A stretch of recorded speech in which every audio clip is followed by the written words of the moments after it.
Hi guys, welcome to Complete in Cast. My name is Spencer Brossman, and this is episode 1. We have a surprise guest today, George Benn from George's Video Games and Repairs, down at our local flea market, Green Dragon. He also works at a local repair shop that does a lot of fixes on video games, on cell phones, laptops, all the stuff that I could never fix if I tried for 10 years. How you doing, George? Good. How are you doing, Spencer? I'm doing pretty good. So our first question today will just involve because a lot of the viewers probably don't know much about fixing video games. I for one know very little, even though I deal with them every single day. So I just had a couple questions to go over just to kind of give people an idea of what it's like every day just fixing systems that could be a year old or 30 years old. So my first question is pretty basic. It's what is it like daily to just work on and repair video game systems? Some days are easy, some days are hard. Just depends on what I gotta fix. Other than that, it's pretty simple. I do your basic testing, your basic trying to figure out what's wrong with the system. A lot of research is involved depending on what I'm fixing.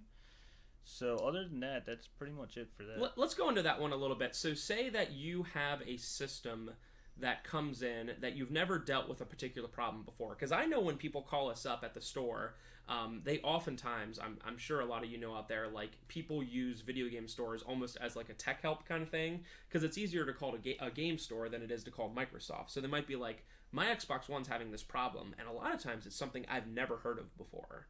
So what do you do if you're encountering with a problem and no one's heard of it before? That is true, depending on what. Sometimes we get calls being like, hey, my console's overheating, or the fan sounds funny, or it's just a weird noise. So most likely we say, hey, we can give a free estimate, bring it in, we can check it out, we can test it to make sure nothing's, broken inside. But other than that, we do get a lot of weird questions once in a while, so we try to answer them the best that we can to our knowledge. If not, like I said, just bring it in and we'll go from there. And the research you do, is it like just normal like internet research, or do you try working on other systems? If it's a system we've done before, most of the time we're knowledgeable for it. But if it's something I've never worked on, before I even open it, I will research it just to be safe so I don't actually damage something inside it physically or outside. So that would be your biggest worry would not necessarily being not able to fix something, but ruining something so it couldn't be fixed. Yes, actually, depending on like the system, if I've never touched it before, I'd like to actually research it before I take it apart. That way I know what I'm getting into, because sometimes when you open them up, there might actually be a ribbon cable, for instance, like the Xbox One to 360. If you never took one apart, you can actually break that ribbon, so then you have to replace it.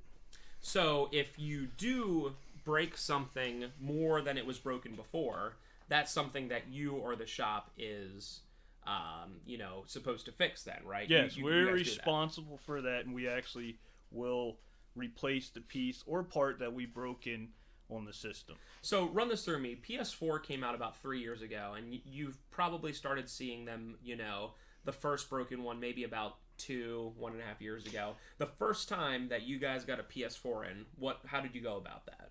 I actually did a little research on how to take it apart, and then once I learned how to take it apart, I actually started taking it apart. The funny part is, you actually, believe it or not, there's screws on the back that you take off, and you actually flip the console upside down and you take it apart that way. So it kind of sounds weird, but you actually have to open it from the underneath once you flip it, and then everything's in there. So even something as basic as opening the system took a little bit of research. Like, you didn't just sit down and start unscrewing it. You had to look to see where everything was, where you were pulling everything out then. Yes, we always look for either a teardown video or some kind of directions, like from Sony's site. Maybe they might have something, or we look for another site to tell us Do you guys how use, to take it down. I forget exactly what YouTube videos are, but there's always that one channel that when a new thing comes out, they tear it down and put it back together. Yeah, I use some of those teardown videos from YouTube. It's nothing wrong with that. If you're actually a repair person like me, but you're still not sure, always look at more than 1 or 2 or 3 videos just to be safe, to make sure you actually know then how to take it apart. Yeah, don't be afraid to admit that you can't do it. Well, and as you said, I could imagine being in that situation. The worst thing for me would not be calling them and saying I can't fix it. It would be saying, hey, I broke it a little bit more than it was before. Yeah. because when they come to you, their warranties are probably done and everything, but they still have hopes on that happening then. So my next question for you then is, what would be your favorite or the easiest system to work on for you? Probably say the Nintendo would be pretty much the original NES. The 1988 one. Yeah, that's probably the easiest. I actually like fixing those. They're pretty simple. Most of them are the C-Lock chips, and then usually the pin sets need replaced. Now, we do a lot of those, and we have I will tell you, most video game systems, when we sell them, we have absolutely no reservations to how it will be, that it will not be coming back because they're well made.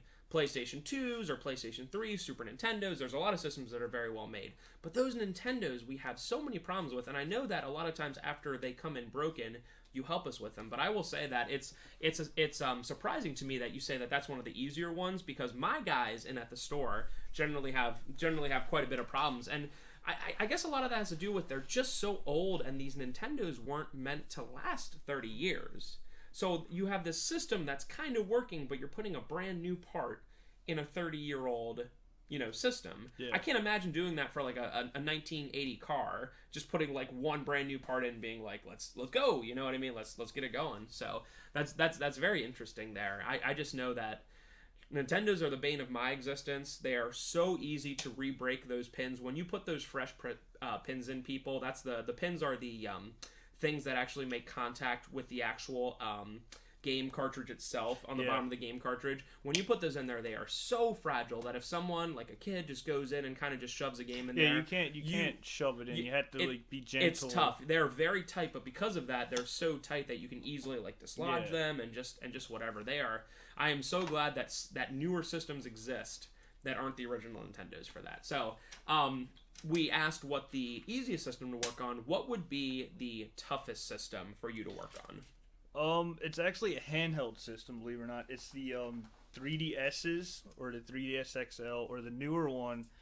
The ribbon cables that go from the LCD to the board. The cables that kind of keep it all together. Yeah. That go between the two screens. The screens, yeah. Pretty much when you unfold them, there's like 3 cables.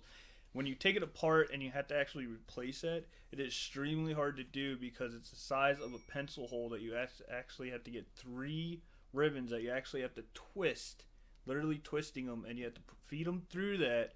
Plus, you have to feed them through another thing, and if you actually don't do it correctly, you can actually bend or rip the ribbons. And is that something that you're doing that by hand, putting those little tiny ribbons through that hole? You're doing it by hand. There's no tool to do that. No. I know that you guys over at the repair shop have a lot of neat tools, like very fancy soldering equipment and stuff like that, but when it comes to small stuff like that, that's all manual labor at that point. All manual labor, and you have to be careful. I can definitely understand why that would be the toughest one, because there is, for those old 360s, the white 360s, a lot of people are, familiar with the quote-unquote red ring of death. A lot of that would just be soldering issues, from what I understand.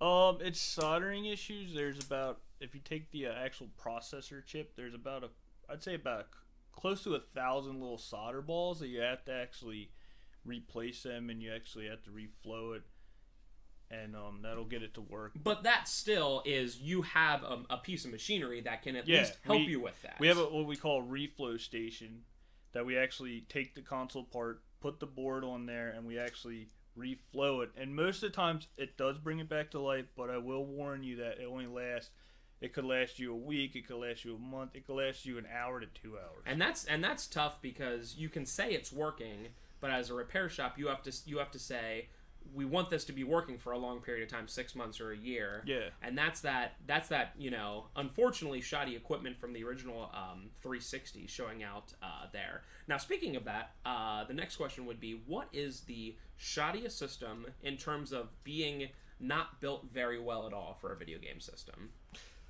Probably between the Xbox One and I believe there's another one, but I can't remember the name offhand. Now, what is it about the Xbox One that's just not well built in your opinion? Because you've seen a lot of systems, a lot of computers open. You've seen a lot of electronics open. The Xbox One is built cheap. Like, processor-wise, it's fine. The fan and the heatsink is fine, but actually opening it up and realizing that there's only a couple screws holding everything together is really poorly made. Now, I will say that as of us recording this video, we are about a week away from the slim model Xbox One, so we are talking about the original Xbox One. There's a possibility the slim Xbox One is going to come out and be an amazing system. And that happens a lot. PS3, in my opinion, now we're talking 10 years down the line from when it came out, but I absolutely hate the original bigger models. We call them the big old fat models. They're huge. I really hate them. I feel like they are just kind of a ticking time bomb waiting to just overheat and just kind of just stop working on you. And then the slim PS3s came out, and I swear by them. Although nothing's perfect, we've had times before where, we have them returned for this reason or that kind of thing. But more often than not, I can send that out the door with absolutely no reservations that system is not coming back, because Sony did such a good job between that original and then that slim one. Yeah, and honestly, that's how you can tell if a company is doing well in the tech standpoint. They learned from their mistakes from the first one, and then they brought out a good second one. So it will be very interesting for both me and you to see the slim Xbox Ones. Will it be that much of a difference? Will it still be shoddy, or as you put it, cheap in there? Will the equipment inside being cheap there? So we're going to bring you out on the episode today with just a couple more stories and questions. What would you say is the craziest story that you have involving, fixing an item for someone? Before we get to, I do agree the PS3 Slim is actually, I believe that's really built well. I have no issues with them. The Super Slim, the newer one, the one that slides open. I know that me and you disagree on that, because I count the Slim, which is just the normal like small model, and the Super Slim, you guys might have seen it. That's the one that you kind of pop open and put the disc in on top. You kind of just slide the disc tray open. I know you hate those. I've personally, now just from a store standpoint, have not had many problems with it, but I know that that's one that you've always just not really liked at all. And that's interesting, because maybe from our standpoint, we don't have a lot returned, but from your standpoint, when you have to fix them, they're a pain in the butt. They're a nightmare. If you try to replace a laser in one of them, we got maybe 1 out of 12. Well, and that's because that laser is staring you right at the face when you open it, whereas the PS3 normal Slim is you have to open up the system and get to it, whereas the PS3 Super Slim, it's right there. The second you open it, there's the laser right there. Well, you have to take it apart, which is a whole other ball game, but just for some reason, every one that we've seen, we have never seen yellow lights, but when we go to do the laser, it just never wants to work. That's fascinating. It could be a brand new laser and never I wonder what they changed. So, yeah, let's take you out today with that very last question then. The craziest story or stories you have involving, working at a repair shop fixing items for people. Most of it comes down to people taking care of their systems. Most of it's normally, dust, cigarettes, smoke, stuff like that.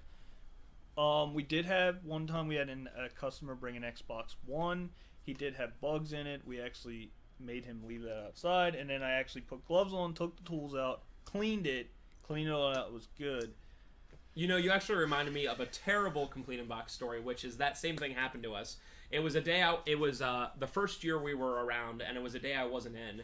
And we ended up taking an Xbox 360 that had cockroaches in it, but we didn't know. We took it for parts. And then later, when we were messing around with it, we were like, what's that? And it ended up being cockroaches. And it was an infestation for months. We had such a hard time because I wasn't there that day. I didn't notice until the next day. So I guess they had, enough time to lay their dumb little eggs and, whatever. It's not like they were everywhere, but it was enough as a store. We want to, have absolutely nothing. So we would come in early in the morning and make sure, and we would bug bomb the night before, but man, those things were annoying. And it's just so crazy how the heat in those systems can actually allow those things to live better than if it was out crawling around on the floor. So that's always something, if you're ever out looking for stuff at a yard sale or anything, check, I don't know, just double check. Yeah, I see dead spiders, cockroaches, different bugs, cigarette smoke. Especially if people have them outside or, whatever. Yeah. As long as you take care of your systems, you should be fine. That's probably a bunch of horror stories for another time, maybe.